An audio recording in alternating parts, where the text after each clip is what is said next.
প্রিয় দর্শক, একটু খেয়াল করে দেখুন, গোপালগঞ্জের কাশিয়ানী থানার হিরণকান্দি গ্রামের এই রাস্তাটি। এই রাস্তার আশেপাশে 35টা ফ্যামিলি বসবাস করে এবং এই প্রায়টা ফ্যামিলির অটো এবং ভ্যান গাড়ি চলাচল করে এই রাস্তা দিয়ে।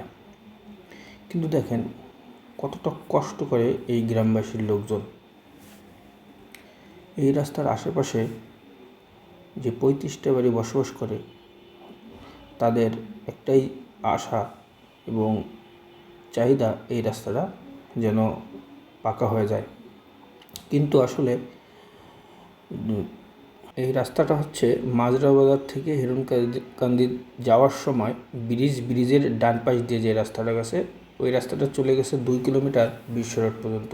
কিন্তু যখন বিশ্ব রোড হয়, বিশ্ব রোড হওয়ার পর 2 কিলোমিটার রাস্তায় পাকা হওয়ার কথা, কিন্তু আসলে 1 কিলোমিটার রাস্তা পাকা হয় এবং আর 1 কিলোমিটার রাস্তা অন্য সাইড দিয়ে নিয়ে যাওয়া হয়। 1 কিলোমিটার রাস্তা পাকা হয়নি।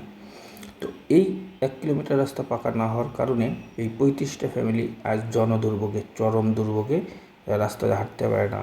গোপালগঞ্জে এমন কোনো রাস্তা কম বেশি অলিগলি রাস্তা পাকা হয় নাই যা বলার না, কিন্তু আসলে এই রাস্তাগুলোটা দেখেন, এর আশেপাশে সব রাস্তাগুলো ইটের সোলিং বা পিচ হয়ে গেছে, কিন্তু এই রাস্তাটা আজ 1 যুগ ধরে পড়ে রয়েছে এরকমই।